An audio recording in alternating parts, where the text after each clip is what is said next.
Halo guys, kembali lagi dengan saya Kali Masada dari Akademi Kripto. Di modul kali ini kita akan secara spesifik membahas mengenai mind management. Jadi di modul sebelumnya udah dijelaskan mengenai money management atau manajemen tentang mengelola uang. Yang mana kita jelaskan money management itu terkait dengan bagaimana teman-teman mengelola capital teman-teman di market cryptocurrency. Di sini kita akan jelaskan mengenai mind management atau manajemen pikiran, yang mana kalau kita ungkapkan ya, ini saling berkesinambungan antara manajemen uang atau money management dan juga manajemen pikiran.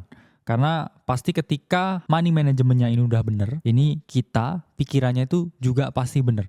Kenapa pasti benar?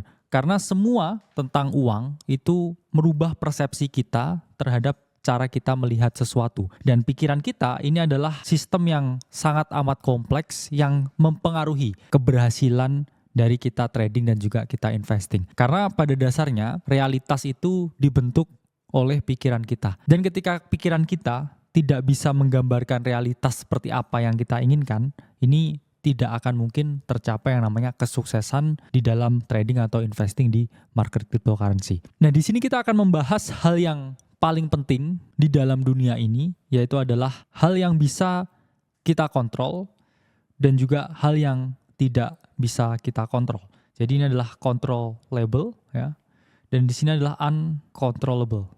Di mana hal-hal yang tidak bisa kita kontrol yaitu adalah market. Jadi market ini tempat bertemunya pembeli dan penjual yang melakukan transaksi, karena kita nggak bisa ya mempengaruhi market. Tidak ada yang bisa mempengaruhi market. Bahkan semua market maker pun atau semua para smart money yang besar ya, para paus, ini juga ada kemungkinan dimakan paus lain yang lebih besar.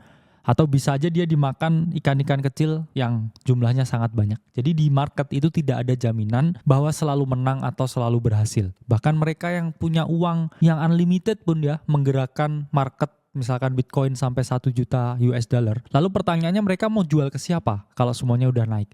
Pasti mereka ikan-ikan kecil yang di bawah ini pasti ya akan memperoleh keuntungan dan akhirnya memakan ya ikan besar ini ketika harganya udah naik. Jadi anggap saja market itu persis seperti game feeding frenzy. Ya, jadi ada ikan kecil yang mana dia memakan ikan yang lainnya supaya dia bisa menjadi lebih besar. Jadi analoginya itu market seperti itu. Jadi nggak ada yang namanya, oh saya punya uang tak terbatas, jadi saya bisa melakukan apapun di market. Itu nggak bisa. Karena market itu adalah tempat yang sangat adil. Bahkan kalau kita melihat Tesla dan Elon Musk, kurang duit apa, endingnya mereka tidak bisa merealisasikan keuntungan yang mereka miliki ketika mereka membeli Bitcoin. Jadi market ini tempat yang sangat anomali. Bahkan Adam Smith menyebut bahwa market inilah tempat yang sangat gaib. Sehingga teman-teman tidak bisa melakukan apapun di market. Bahkan ketika kamu berdoa ya sekalipun, ya berharap sesuatu itu akan terjadi sesuai dengan harapanmu, maaf sekali, market itu tidak bekerja seperti itu. Jadi market ini seperti mesin voting ya, mengumpulkan orang yang mau membeli, mengumpulkan orang yang mau menjual ya, atau mengumpulkan orang yang istilahnya stagnan ya, atau tidak melakukan aksi apapun. Saya bilang di sini adalah mereka yang netral ya. Hijau ini adalah mereka yang mau membeli ya. Kemudian merah ini adalah mereka yang mau melakukan penjualan. Jadi market ini memang sangat tidak bisa diprediksi. Itulah kenapa teman-teman kalau mau memprediksi market itu sebenarnya tidak bisa. Teman-teman hanya bereaksi tentang apa yang mungkin market ini lakukan. Jadi misalkan saya membuat suatu langkah antisipasi ya. Kalau misalkan 7 bulan berturut-turut Bitcoin ini closing bullish ya, ini seperti ini mungkin ya, ini ada area. Nah, ini ada chance kita akan tembus dan melakukan price discovery secara probabilitas, itu sangat mungkin. Tapi pasti ada 20% probabilitas yang mengatakan bahwa analisa saya ini bisa aja salah ya. Ada tingkat margin of error-nya 20% yang menyebabkan market ini bisa ya atau mungkin mengalami koreksi. Jadi saya membuat suatu langkah antisipasi, ini bukan tentang saya memprediksi, oh ini market akan selalu naik, oh ini market akan turun. Tapi saya membuat langkah antisipasi, oke ini 7 bulan berturut-turut, ini adalah bullish. Sehingga ada kemungkinan besar 80% kita shoot up ke atas dan melakukan price discovery. Tiba-tiba ada berita perang yang menyebabkan ini harga mengalami koreksi yang signifikan. Itu di luar kendali saya, tapi saya bilang ada 20%. Ini adalah margin of error atau kemungkinan market ini tidak mengalami kenaikan atau malah mengalami koreksi. ini saya akan membuat suatu langkah antisipasi. Kalau memang kejadiannya A, saya ini akan membeli Bitcoin dan hold ya sampai 90.000. Tapi kalau kejadiannya B yang terjadi, ini saya akan menjual sebagian, mungkin 50%, dan mungkin akan membeli lagi ketika Bitcoin ada di titik tertentu. Nah, pada dasarnya yang kita lakukan atau hal yang bisa kita kontrol itu bukan market, bukan hasilnya, bukan outputnya, tapi yang bisa kita kontrol itu adalah inputnya. Jadi apa aja yang tergolong dalam input ya. Ini satu adalah strategi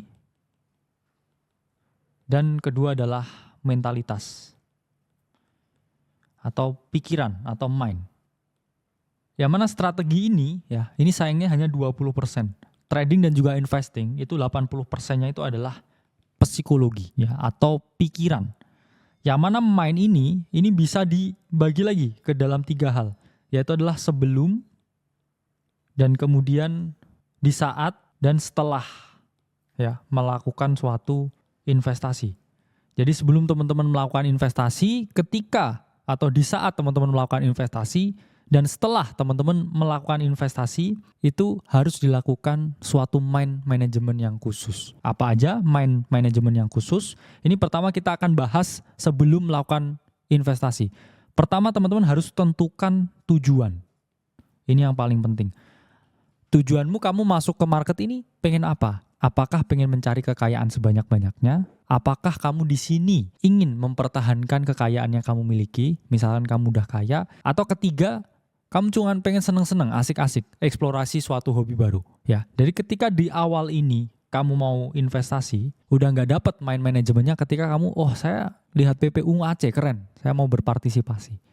No, dari awal sudah harus terdefinisi dengan jelas. Kamu mau apa di sini? Oke, kalau misalkan di sini saya mau kaya, saya mau meningkatkan wealth saya. Gimana caranya kaya? Yang jelas teman-teman harus menambah source of income yang banyak, kemudian membaginya ke dalam 3 ya, active income, kemudian passive income dan juga portfolio income. Yang mana tujuan ini harus jelas, terdefinisi. Misalkan saya pengen mencapai 1 miliar ya, pertama di hidup saya. Dan misalkan sekarang saya punya uang 100 juta ya. Berarti saya harus naik 10 kali lipat atau 1000% supaya saya bisa mencapai goals yang ingin saya tuju. Dan di situ terdefinisi dengan jelas. Saya ingin naik portofolionya ini 1000%. Berarti saya harus melakukan investasi yang sangat agresif. Gimana caranya sangat agresif? Bukan berarti langsung 100x leverage dan berdoa ya. Bukan seperti itu. Tapi di sini teman-teman harus melakukan strategi yang namanya bajing loncat atau loncat dari naratif ke naratif lain di altcoin. Supaya di sini teman-teman bisa melakukan yang namanya compounding effect sehingga lebih besar lagi nilai dan juga size investasi yang teman-teman lakukan. Itu terkait dengan tujuan. Kedua ya, di sini teman-teman harus memberikan batasan ya, apa yang harus dilakukan dan apa yang harus tidak dilakukan. Contohnya apa yang harus dilakukan? Misalkan di sini teman-teman harus meningkatkan kemampuan literasi keuangan teman-teman. Jangan sampai masuk market ya, tapi teman-teman ini nggak bisa ya. Caranya baca chart ini seperti apa? Cara melihat data on-chain seperti apa? Tokenomics itu apa sih? Ya, kira-kira berapa banyak token yang keluar dan lain sebagainya? Siapa smart money yang berinvestasi di sini?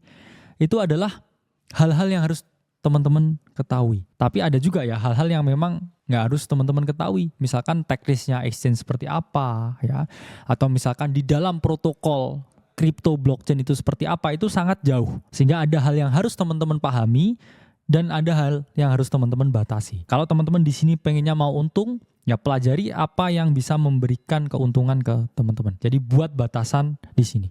Kemudian ketiga, ya ini adalah membangun yang namanya keyakinan. Karena tanpa adanya keyakinan, ini teman-teman tidak akan bisa ya memperoleh keuntungan atau uang di market kripto.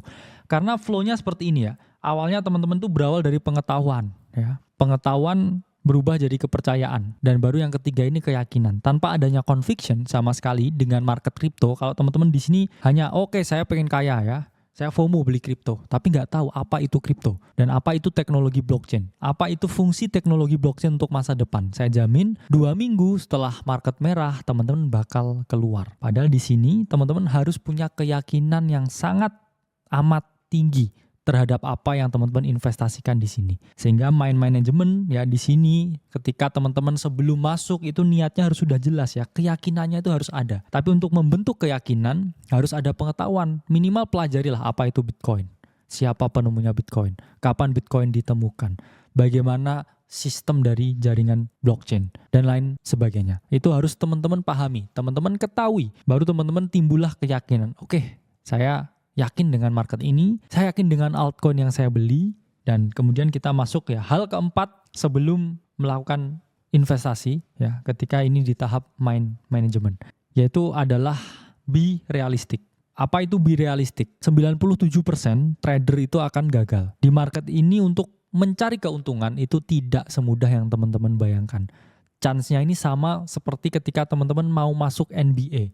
Hanya 3% dari mereka ini yang atlet-atlet yang masuk di rookie ya, di SMA itu bisa masuk NBA itu hanya 3%. Sehingga teman-teman ketika mau berjuang di sini, teman-teman harus mencurahkan semuanya ya.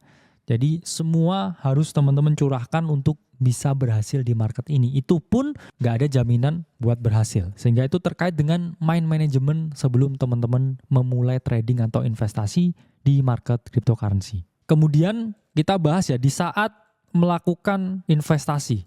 Ini apa aja hal-hal yang harus teman-teman lakukan. Ya ini teman-teman satu harus hindari segala bias ya. Apa itu bias?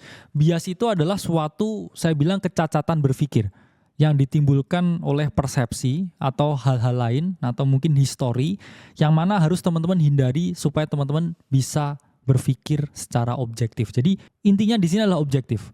Dan bias ini adalah suatu bentuk cacat berpikir atau penyimpangan berpikir karena teman-teman tidak bisa melihat sesuatu itu secara objektif. Sementara di market teman-teman ini harus seobjektif mungkin untuk melihat sesuatu. Banyak sekali ya bias-bias yang ada di market. Salah satunya overconfident ya. Ini adalah bias ketika teman-teman merasa terlalu percaya diri di market baru setahun ya, dapat yang namanya beginner's luck atau keberuntungan para pemula. Terus teman-teman udah merasa yang paling pinter ya, ngeremehkan teman-teman yang lain, nggak mau dengerin input dari orang lain, merasa yang paling confident. Nah ini udah pinter ya.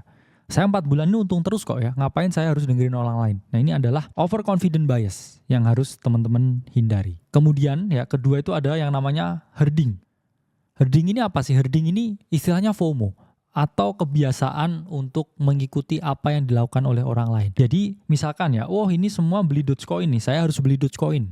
All in Doge Army. Ya, ini hal yang harus teman-teman hindari. Kenapa? Karena teman-teman harus punya keyakinan, itu yang mana timbul dari pengetahuan tentang apa yang teman-teman beli. Jadi herding ini apakah selalu negatif? Sebenarnya enggak. Kadang ada herding yang positif. Kadang teman-teman juga dapat informasi dari seseorang ya atau influencer yang mana ternyata informasinya itu juga masih baru. Ya, sehingga herding ini tidak selamanya buruk, tapi yang paling buruk ini adalah ketika teman-teman herding atau FOMO terhadap sesuatu yang tidak teman-teman ketahui sama sekali. Jadi misalkan ada meme coin ABCZ, ya terus habis itu teman-teman beli ya koin ABCZ Inu itu misalkan. Itu adalah herding yang harus teman-teman hindari. Dan terakhir, bias yang paling berbahaya ini adalah mental accounting. Apa itu mental accounting bias? Yaitu adalah bias di mana teman-teman ini melihat ya bahwa investasi ini nilainya secara nominal berapa dan bisa untuk apa ya. Ini adalah kesalahan yang harus teman-teman hindari. Misalkan teman-teman, wah saya profit nih, seneng ya, naik 100 juta, ini bisa saya belikan mobil baru. Atau misalkan tiba-tiba ketika turun, wah turun nih ya 50 juta, harusnya duitnya bisa buat beli ini, buat beli itu ya. Ketika itu menyerang teman-teman, itu teman-teman harus hindari. Kenapa? Karena kalau enggak teman-teman hindari, teman-teman itu enggak akan bisa berprogres. Karena semuanya ini dinilai dengan ini bisa dibeliin apa di luar sana. Kalau teman-teman enggak berpikir ya ini di luar ini bisa buat beli apa, teman-teman akan dengan bebas ya melakukan namanya compounding effect. Yang mana ini nilainya akan semakin lama semakin gede. Anggap aja ini uang monopoli ya, nggak bisa ditarik keluar, nggak bisa buat beli apa-apa ya. Sehingga teman-teman fokusnya ini adalah mengembangkan portofolio secara eksponensial. Nah kemudian di saat teman-teman berinvestasi ya, ini hal yang harus teman-teman lakukan adalah capital preservation ya. Atau modal ini harus tetap dipertahankan ya. Itulah mengapa kalau teman-teman portofolionya ini grow ya, ini jangan teman-teman lakukan yang namanya cash out ya ketika dia lagi naik ya. Jadi jangan cash out terus kemudian uangnya teman-teman keluarkan ya untuk bangun usaha atau misalkan untuk kebutuhan sehari-hari bahkan kebutuhan tersier. Biarkan ya dia terus bertumbuh dan berkembang nilainya. Yang mana mungkin ya teman-teman udah mau cash out nih, ini udah mau cycle-nya mau turun nih, mau seperti ini Bitcoin. Waktunya saya cash out. Nah, ketika cash out ya teman-teman coba deh uangnya ini di sidelining dulu ya. Jangan dialokasikan ke bisnis lain ya atau buat barang-barang tersier, tapi kamu sidelining dulu. Nanti ya ketika market ini mau bergerak lagi, ya ini kamu bisa deploy your capital di sini. Jadi salah satu hal yang menarik ya yang saya ketahui di market ini adalah teman-teman jangan ya asal tiba-tiba cash out ya, buat kebutuhan-kebutuhan yang lain, tiba-tiba cash out beli mobil, ternyata cycle-nya ini masih ada 6 bulan lagi ya. Opportunity cost-nya, uangnya ini masih di dalam market dengan uangnya ini keluar di market ya, yang mana kamu memutus rantainya ini ya atau chain-nya ini terputus. Padahal compounding itu hal yang paling penting itu adalah satu, ya ini adalah nggak pernah keputus. Tapi kalau teman-teman nggak fokus di tengah jalan, terus kemudian teman-teman fokusnya hilang, bahkan dilepas ya rantainya ini putus, teman-teman nggak akan pernah bisa melakukan apa yang namanya compounding effect. Jadi pahami bahwa cash flow di portofolio income ini khusus untuk mengembangkan portofolio. Jangan cash flow ya dari portofolio income ya, terus habis itu teman-teman buat kebutuhan-kebutuhan lain ya. Atau bahkan untuk secondary income. Atau bahkan untuk kebutuhan sehari-hari yang harusnya di cover oleh active income. Jadi jangan mundur ke belakang ya, tapi teman-teman terus ya compoundingkan supaya nilainya ini terus bertambah. Nah, ketika teman-teman di sini berinvestasi, hal ketiga yang harus teman-teman lakukannya adalah lihat diri sendiri. Apa maksudnya lihat diri sendiri? Investasi atau trading itu adalah permainan you versus you ya. Artinya kamu hanya bisa membandingkan dengan dirimu yang kemarin. Jangan membandingkan dirimu dengan orang lain. Kenapa demikian? Karena orang ini startnya berbeda-beda. Mungkin kamu startnya di sini ya. Naik ke sini. Ini progression. Tapi mungkin udah ada orang yang udah di titik ini. Misalkan kamu punya profit 100 juta nih. Wah, saya bangga dengan profit saya. Saya profit 100 juta. Terus tiba-tiba ada orang di Twitter yang post PNL 10 miliar. Pasti teman-teman, wah ini saya aja profit 100 juta ini udah sulit banget ya mencapai 100 juta. Ini kok ada orang yang udah sampai 10 miliar. Ini 1% dari yang orang itu punya ya. Itu kemudian teman-teman merasa kecil, merasa minder, akhirnya udah merasa ini sia-sia. Padahal kamu nggak tahu misalkan orang itu jangan-jangan bahkan mulainya lebih kecil dari kamu, mungkin 10 juta. Tapi dia udah mulai ini mungkin 20 tahun yang lalu ya.